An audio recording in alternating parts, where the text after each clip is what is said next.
Assalamualaikum warahmatullahi wabarakatuh. Perkenalkan, nama saya Bima Dwi Putra Febrianto dari Prodi D3 Teknologi Laboratorium Medis semester 3. Dalam video ini, saya akan menjelaskan tentang salah satu parameter dalam pemeriksaan kualitas air, yaitu kebutuhan oksigen dalam air.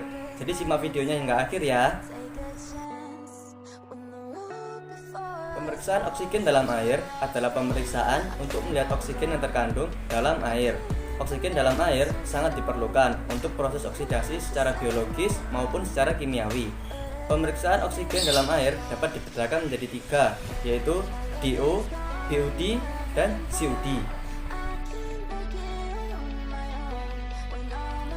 DO atau Dissolved Oxygen Demand adalah kandungan oksigen yang terlarut di dalam air sebagai parameter untuk mengukur kualitas air.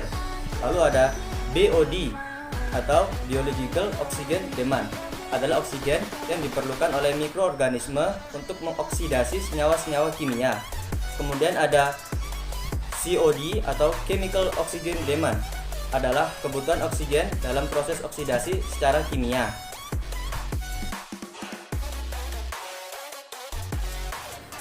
Dissolved oksigen atau oksigen terlarut dibutuhkan untuk semua zat hidup untuk pernapasan, proses metabolisme, atau pertukaran zat yang kemudian menghasilkan energi untuk pertumbuhan dan pembiakan.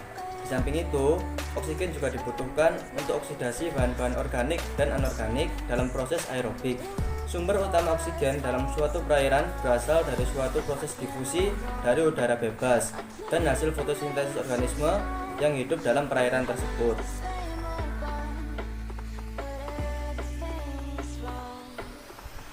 Biological Oxygen Demand atau kebutuhan oksigen biologis adalah jumlah oksigen yang dibutuhkan organisme hidup di dalam air lingkungan untuk memecah bahan-bahan buangan organik yang ada di dalam air lingkungan tersebut.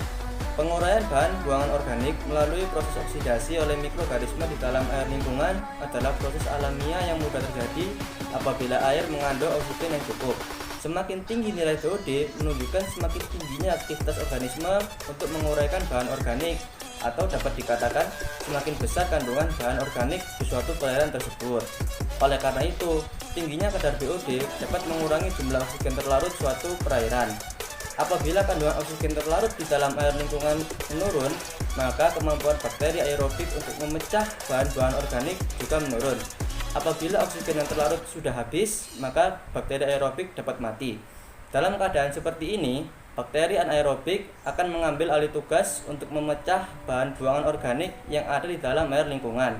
Hasil pemecahan oleh bakteri anaerobik menghasilkan bau yang tidak enak, misalnya anyir atau busuk.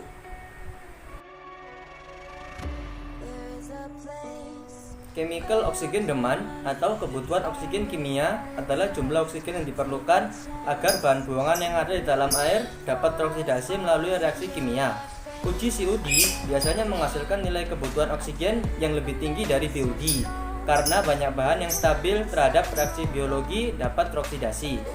Dalam hal ini, bahan buangan organik akan dioksidasi oleh kalium dikromat atau K2Cr2O7 jadi gas CO2 dan H2O serta jumlah ion krom. K2Cr2O7 digunakan sebagai sumber oksigen.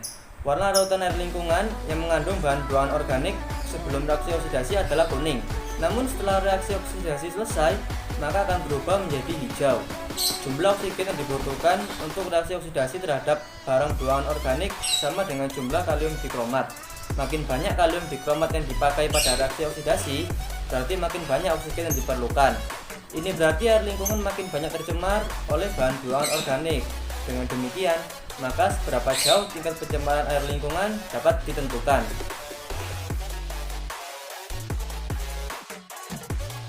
Dari penjelasan yang sudah saya berikan, maka dapat disimpulkan bahwa DO, BOD, dan COD merupakan satu parameter yang sama-sama berfungsi untuk memeriksa oksigen terlarut dalam air. Akan tetapi, dalam ketiga metode ini juga memiliki perbedaan, yaitu Dissolved Oxygen Demand merupakan kandungan oksigen dalam air, yang jika nilainya tinggi, maka kualitas air akan semakin baik. Sedangkan Biological Oxygen Demand merupakan oksigen dalam air yang dibutuhkan mikroorganisme untuk mengoksidasi zat organik. Jika nilai BOD ini tinggi, maka nilai DO-nya akan turun, Karena semakin tinggi aktivitas organisme untuk memecah bahan organik dalam air, maka kebutuhan oksigen terlarut pun akan berkurang, sehingga kualitas air makin buruk. Lalu, chemical oxygen demand hampir sama dengan biological oxygen demand. Akan tetapi, dalam proses ini dilakukan secara kimiawi, bukan secara biologis. Nah, itu tadi penjelasan mengenai GU, GUD, dan COD yang merupakan parameter untuk mengukur oksigen terlarut di dalam air. Bagaimana? Sudah jadi lebih paham kan tentang penjelasan pemeriksaan oksigen terlarut dalam air? Sekian dari saya. Mohon maaf apabila ada salah kata. Wassalamualaikum warahmatullahi wabarakatuh.